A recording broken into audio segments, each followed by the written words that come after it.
button.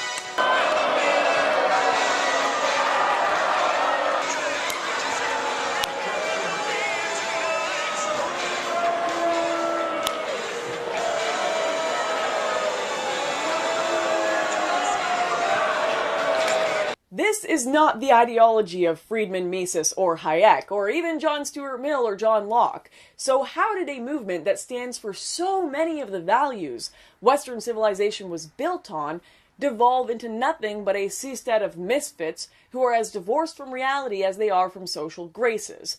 Well, it started with libertarians' increasingly codependent and clingy love affair with people and institutions simply because they have money. Professions of affection towards big business and an insatiable fetish for corporate power and wealth have alienated many former libertarians from the movement. In America, corporations are people legally speaking. Imagine you had a movement dedicated to treating these people as victims, like the left's treatment of women and black people, and you have modern establishment libertarianism. All they're missing is a hashtag like hashtag stock ticker lives matter.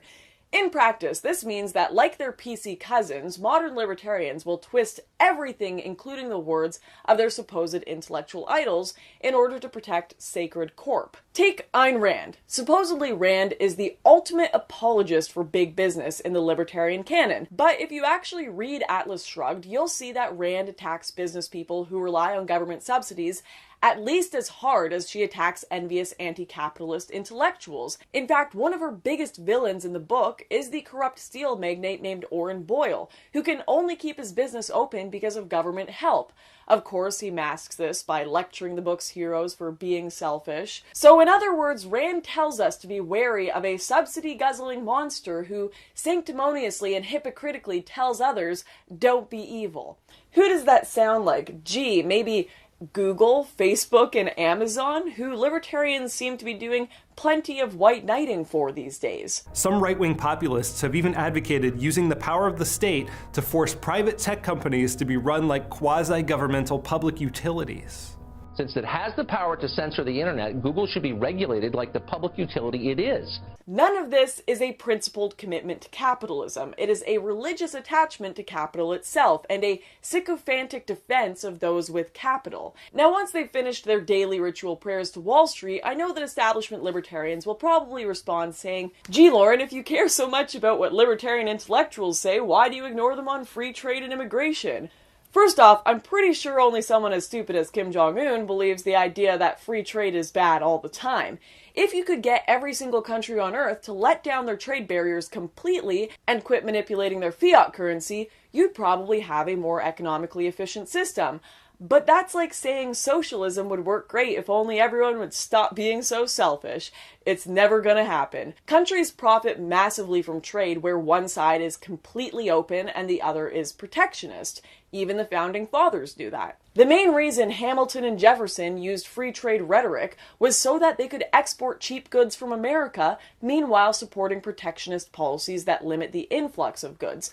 Not for economic reasons, but to protect sovereignty. There was, however, one group that was against protectionist trade, but if you're a mainstream libertarian who's more terrified of being called racist by your liberal friends than just about anything else, it would be pretty awkward to worship the Southern slave owners that opposed protectionist policies towards the wages of Northern industrial workers. Policies they didn't really need because their workers were slaves.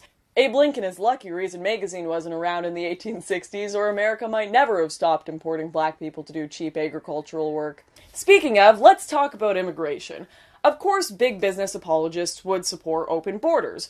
Borders only help the poor, the moochers who can't afford to donate to their think tanks or fly out to their regional conferences. And it stops the cheap flow of their Russian hookers, rich foreigners, and Mexican nannies. So you'll repeatedly hear, hey guys, the free movement of people is great. Cheap labor helps the economy grow and lowers prices for all Americans.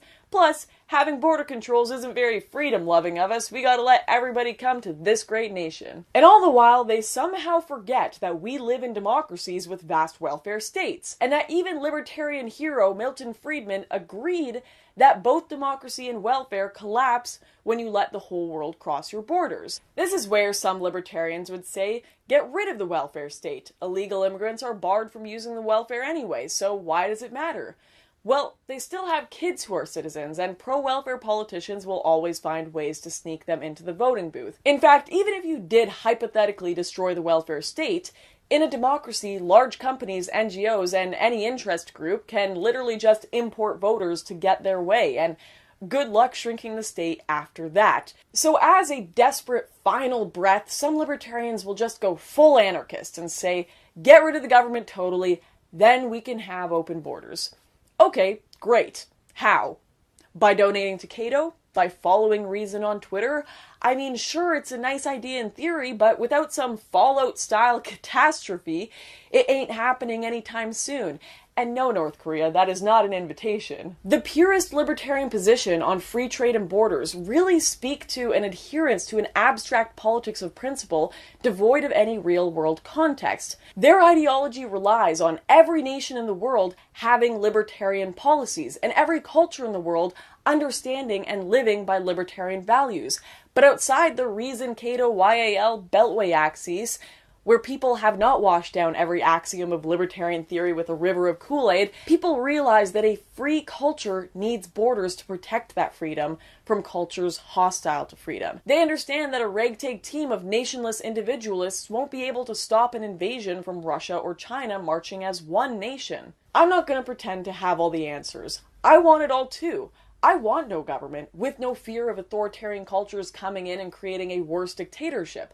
But in our current state, that doesn't seem possible. So I'm left in the same camp as many people who have abandoned establishment libertarians, but are still hypercritical of government. I'm going to fight for the things I believe will have a genuine pragmatic impact on the size of the state instead of purity spiraling.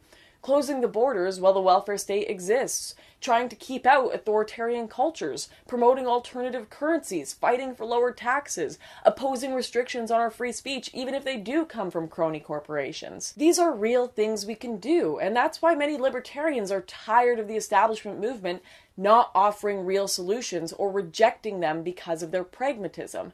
And really, who can blame them? The only people left who can possibly call themselves purist libertarians are people who think that thousands of years of culture, conditioning, and nature can be overridden by 200-page Facebook rants about the NAP. They have this absurdly optimistic view of human nature in common with neoconservatives, except neoconservatives tend to prefer to invade cultures they disagree with, then shoot the people who resist, whereas establishment libertarians, on the other hand, like to be invaded by the cultures that disagree with them, and then the only violence they're capable of is making those people want to kill themselves with their pointless utopian ranting. That was probably a little harsh, but it's not easy to watch a movement kill itself after you've put so much time and energy into promoting its ideals and believing in it. So this has been a long time coming and needed to be said, and I hope some of you guys enjoyed the video. If you didn't, well, there's plenty of space in the comment section to scream statist at me, so I look forward to reading that. But I guess I'll see you guys next time. Thanks for watching.